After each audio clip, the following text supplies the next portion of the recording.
China seems locked and loaded to sink Navy aircraft carriers. Kindly subscribe and press bell icon. Key points and summary. The era of the American aircraft carriers' undisputed dominance is coming to an end due to the threat posed by China's advanced anti-ship ballistic missiles, such as the DF-21D, also known as the carrier killer. These weapons attack at hypersonic speeds from the upper atmosphere, creating a nightmarish problem for U.S. naval defenses. Supported by a sophisticated kill chain of satellites and sensors, they can hold carriers at risk from hundreds of miles away. This forces the ships to operate so far out at sea that their own fighter jets are rendered useless, neutralizing the primary symbol of American power. The aircraft carrier era could come to a spectacular end, thanks to China. For the better part of a century, the U.S. Navy aircraft carrier has been the ultimate symbol of global power. It is more than a warship. It is 100,000 tons of sovereign American territory, a floating fortress capable of projecting overwhelming force anywhere on Earth. From the decks of these steel behemoths, America has dictated the terms of international security, reassured allies, and punished adversaries. The Carrier Strike Group, with its layered defenses and unmatched lethality, was long considered an untouchable instrument of national will, the final arbiter in any geopolitical dispute. That era of unquestioned dominance is over. China takes on a complex challenge. While Washington was mired in the deserts of the Middle East fighting wars of counterinsurgency, Beijing was laser-focused on a single existential problem: how to break American naval power in the Pacific. For the last 3 decades, China has poured its national treasure and immense industrial might into building a force designed for one primary purpose: to hold America's prized aircraft carriers at risk, to push them out of Asia's waters, and if war should come, to sink them. This isn't just about developing a few new missiles. It is about the methodical construction of the most sophisticated and dangerous anti-access/area denial, a 2/AD network, ever conceived. The U.S. Navy now sails in the shadow of a threat that is not only real but is growing in scope, scale, and lethality with each passing day. A strategy born of humiliation. To understand China's obsession with killing aircraft carriers, you must go back to the Taiwan Strait crisis of 1996. As China conducted provocative missile tests to intimidate Taiwan, President Bill Clinton dispatched 2 U.S. carrier battle groups to the region in a clear show of force. The message was unmistakable, and for Beijing it was a moment of profound humiliation. The People's Liberation Army, PLA, had no way to track the carriers, let alone challenge them. They were utterly powerless, forced to back down in their own backyard. In the aftermath, a vow was made: never again. Chinese military strategists began to develop a new doctrine, an asymmetric approach focused on exploiting America's vulnerabilities. They knew they could not match the U.S. Navy ship for ship or plane for plane. Instead, they would create what they called an assassin's mace, a suite of high-tech weapons that could cripple a technologically superior foe. The absolute centerpiece of this strategy became the PLA Rocket Force, PLARF, and its primary target became the American aircraft carrier.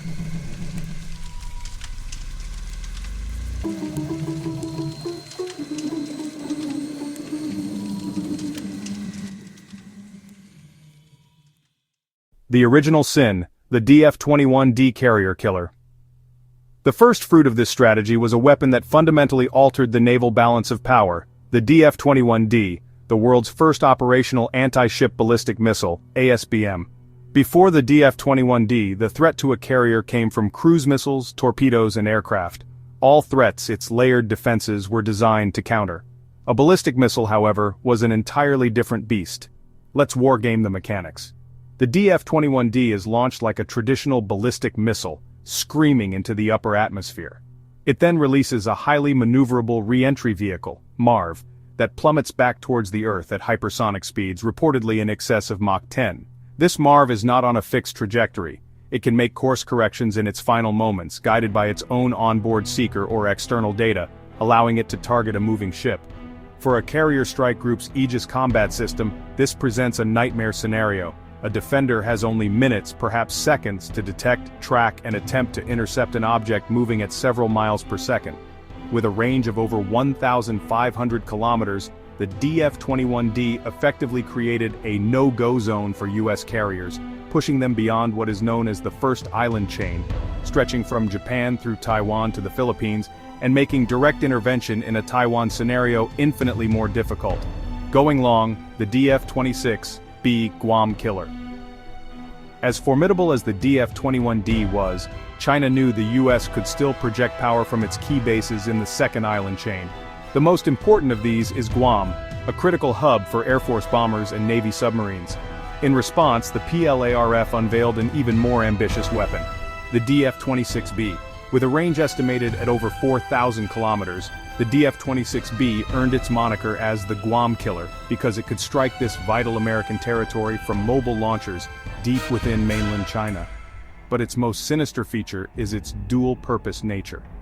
The DF-26B is not only capable of striking land targets but also has an anti-ship variant designed to hunt carriers operating much further than the DF-21D can range.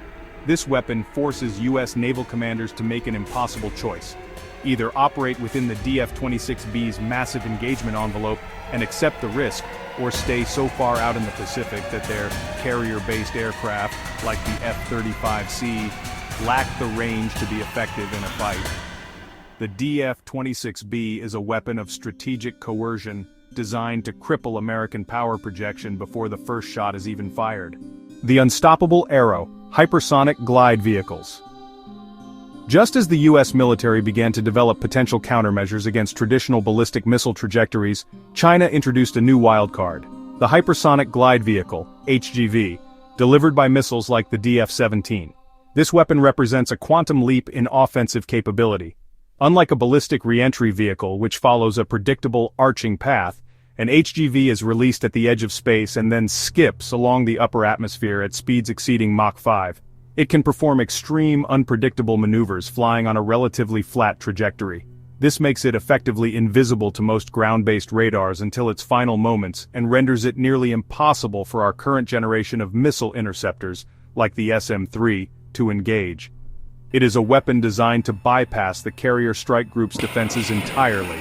A hypersonic silver bullet for which we currently have no shield, the kill chain. It's not the Arrow, it's the entire system. A missile is useless if you cannot find and track your target. The most terrifying aspect of China's carrier killer strategy is not the missiles themselves, but the vast, multi-layered intelligence, surveillance and reconnaissance (ISR) network, the kill chain, that Beijing has constructed to guide them. This is a system of systems designed to achieve one goal: to find a U.S. carrier strike group anywhere in the Western Pacific and provide a constant stream of targeting data to the PLARF. This network includes a constellation of satellites. China has launched a massive fleet of reconnaissance satellites, including high-resolution electro-optical satellites to see the carriers and radar satellites that can see them through clouds and at night.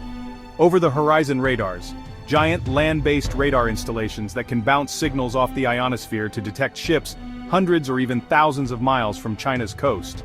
Unmanned aerial vehicles, a growing fleet of long-range drones including the WZ-8 supersonic reconnaissance drone designed to fly high-speed missions to pinpoint the location of a carrier group. A web of human and naval sensors, everything from maritime patrol aircraft and the Chinese fishing fleet to its own submarine forces tasked with acting as a spotter, reporting any contact with U.S. naval forces. All of this data is fused at command centers that can then task the PLARF's mobile missile launchers with a targeting solution. It is a sprawling, redundant, and deeply sophisticated system designed to turn the entire ocean into a transparent kill box. The tyranny of numbers for America's aircraft carriers. The final piece of China's strategy is simple, brutal math. China is not planning to launch 1 or 2 missiles at an aircraft carrier. It is planning to launch dozens, if not hundreds. The PLARF possesses the largest and most diverse missile arsenal in the world, with thousands of launchers. In a conflict, they would unleash a massive, coordinated salvo attack designed to overwhelm any defense. Imagine a scenario where a carrier strike group is simultaneously targeted by waves of DF-21Ds on steep trajectories, DF-26Bs coming from longer ranges, and DF-17S screaming in on flat, unpredictable paths. Even with the formidable capabilities of the Aegis system, the sheer number of incoming threats, arriving from different angles and at different speeds, would saturate the defenses. Not every missile needs to get through. A single conventional warhead hitting a carrier's flight deck at Mach 10 would inflict catastrophic damage, rendering it combat ineffective. A few such hits could send a $13 billion warship and its 5,000 sailors to the bottom of the Pacific. This is the uncomfortable reality of the new era of naval warfare. The aircraft carrier, for so long the uncontested queen of the seas, is now a hunted king. China has spent 3 decades and untold billions of dollars building a crossbow aimed directly at the heart of American power. It is a threat we can no longer ignore. The U.S. Navy must think long and hard.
A missile is useless if you cannot find and track your target. The most terrifying aspect is the vast, multi-layered intelligence, surveillance and reconnaissance network, the kill chain, that Beijing has constructed to guide them. This network includes a constellation of satellites, over-the-horizon radars, unmanned aerial vehicles, and a web of human and naval sensors. All of this data is fused at command centers that can then task the PLARF's mobile missile launchers with a targeting solution. It is a sprawling, redundant, and deeply sophisticated system designed to turn the entire ocean into a transparent kill box. The final piece of China's strategy is simple, brutal math.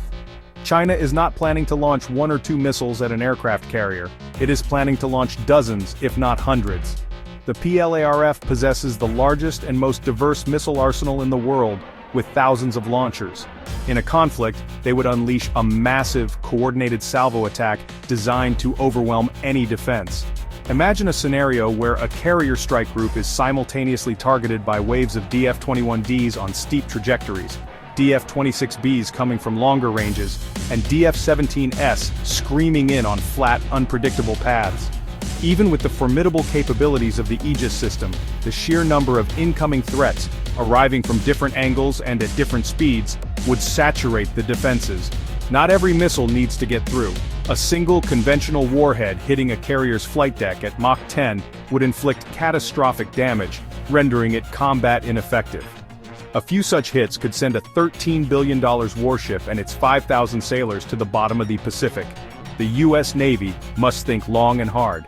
This is the uncomfortable reality of the new era of naval warfare. The aircraft carrier, for so long the uncontested queen of the seas, is now a hunted king. China has spent 3 decades and untold billions of dollars building a crossbow aimed directly at the heart of American power. It is a threat we can no longer ignore.